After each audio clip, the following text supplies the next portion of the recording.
Assalamualaikum warahmatullahi wabarakatuh. Perkenalkan, nama saya Zahra Safira. Saya dari kelas 2A, NIM saya 037. Di video ini saya akan menjelaskan tentang sistem pendengaran manusia, di mana sistem pendengaran manusia terdiri dari struktur serta fungsinya dan proses bagaimana bunyi dapat dihasilkan. Buat kalian yang penasaran sama video ini, tonton terus videonya sampai habis. Sifat bunyi dan bagaimana kita merasakannya. Bunyi adalah getaran pada udara yang diproses oleh sistem auditori. Gelombang bunyi memiliki panjang gelombang yang berbeda. Panjang gelombang menentukan frekuensi dari gelombang bunyi atau jumlah siklusnya. Tinggi nada atau pitch adalah interpretasi persepsi frekuensi bunyi, yang siklus per detiknya disebut hertz. Nada suara dibagi menjadi dua. Yang pertama, suara sopran adalah suara yang memiliki nada tinggi. Yang kedua, ada suara bass adalah suara yang memiliki nada rendah. Gelombang suara tidak hanya berbeda menurut frekuensinya, tetapi juga pada amplitudonya. Amplitudo adalah gelombang bunyi yang diukur dengan satuan desibel, jumlah tekanan relatif yang dihasilkan gelombang bunyi dibandingkan standar. Loudness adalah persepsi terhadap amplitudo bunyi. Bunyi kompleks yaitu sejumlah frekuensi bunyi bercampur bersama. Biasanya, kebanyakan bunyi termasuk perkataan dan musik. Timbre adalah saturasi nada atau kualitas persepsi bunyi yang menentukan perbedaan persepsi dan perbedaan kualitas yang didengar pada suara manusia. Struktur dan fungsi telinga. Secara luas, telinga dibagi menjadi 3 bagian besar, yakni telinga luar, telinga tengah, dan telinga dalam. Yang pertama, saya akan menjelaskan tentang telinga luar. Telinga luar terdiri atas daun telinga atau auricula, saluran telinga luar atau analis auditoris eksternal, dan gendang telinga atau membran timpani yang membatasinya dengan telinga dalam. Daun telinga terbentuk oleh susunan tulang rawan yang mempunyai bentuk khas untuk mendukung fungsinya, yakni dapat memusatkan gelombang suara yang masuk ke dalam saluran telinga. Telinga luar, dalam bagian ini terdapat kelenjar sudorifera, yakni kelenjar yang dapat menghasilkan serumen. Serumen ini menjaga telinga agar tidak banyak kotoran dari luar yang masuk ke dalam.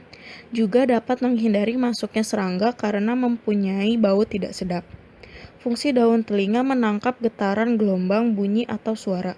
Ketika sebuah getaran gelombang suara datang mendekati telinga, daun telinga merupakan yang pertama menerima suara tersebut selain menangkap. Daun telinga juga dapat mengumpulkan suara tersebut. Daun telinga berfungsi untuk mengarahkan getaran gelombang suara yang ia dapat agar bisa tersalur menuju lubang suara. Lalu daun telinga mempunyai fungsi untuk mengatur keras lemahnya volume suara yang akan diterima, dan daun telinga dapat mendeteksi arah datangnya getaran gelombang suara. Fungsi saluran telinga luar atau analis auditoris eksternal, yaitu saluran telinga luar atau lubang telinga, hampir mempunyai fungsi yang sama dengan telinga. Setelah menerima getaran suara dan daun telinga, lubang telinga kemudian mengarahkannya kepada gendang telinga. Pada lubang telinga terdapat bulu-bulu yang halus yang berfungsi untuk mengatur kuat lemahnya getaran yang telinga terima sebelum sampai di gendang telinga. Fungsi gendang telinga atau membran timpani, yaitu gendang telinga mempunyai fungsi memberikan bantuan berupa proses mendengar, yakni proses menghantarkan getaran gelombang suara. Saat getaran gelombang suara masuk telinga dan juga menyentuh gendang telinga, maka akan terjadi sebuah getaran pada gendang telinga yang akan berlanjut menuju telinga bagian tengah. Yang kedua, ada telinga tengah. Telinga tengah adalah rongga yang berisi udara dan menjaga tekanan udara agar tetap seimbang. Dinding pada bagian ini dilapisi oleh sel epitel. Fungsi utamanya adalah untuk dapat meneruskan suara yang diterima dari telinga luar ke telinga dalam. Pada telinga bagian tengah terdapat tuba eustasius, yakni bagian yang menghubungkan telinga dengan rongga mulut atau faring. Pada telinga bagian tengah terdiri atas 3 tulang pendengaran yang utama, yaitu tulang martil, tulang landasan, dan tulang sanggurdi. Rangkaian 3 tulang ini berfungsi untuk dapat mengirimkan getaran yang diterima dari membran timpani menuju ke jendela oval. Yang terakhir adalah telinga dalam. Telinga dalam terdiri atas dua bagian, yaitu bagian tulang dan bagian membran. Labirin tulang telinga dalam terbagi menjadi tiga bagian. Yang pertama, ada koklea atau rumah siput. Koklea terbentuk layaknya tabung bengkok ke belakang lalu berlilit mengelilingi tulang dan membentuk seperti kerucut di ujungnya. Koklea berfungsi sebagai reseptor karena mempunyai sel-sel saraf di dalamnya. Dalam tabung koklea terdapat bagian yang dibentuk oleh tulang dan juga membran koklea. Bagian ini disebut dengan membran basilaris. Membran yang berfungsi untuk memisahkan koklea menjadi dua bagian, yakni pada bagian atas disebut skala vestibuli dan bagian bawah disebut dengan skala timpani. Pada bagian atas membran basilaris terdapat suatu struktur khusus yang disebut dengan organ korti.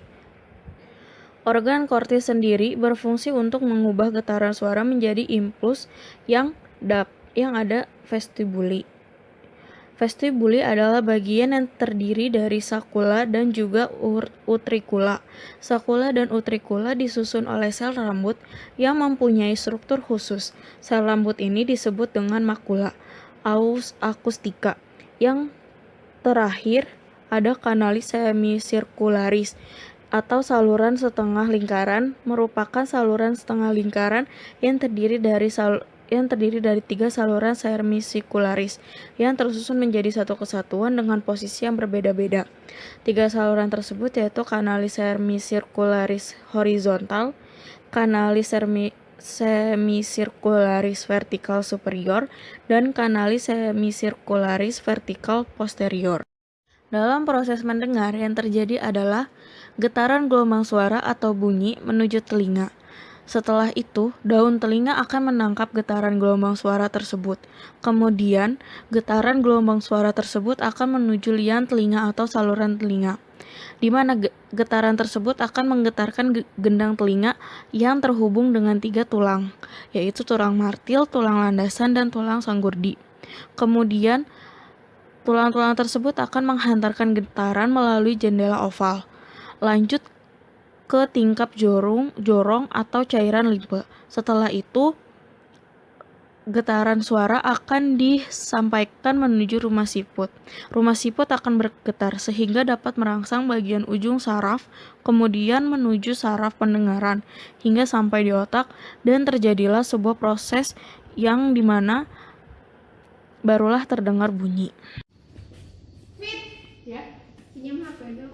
Fit, ya, pinjam HP lah. Mau. Fit, sih, pinjam HP.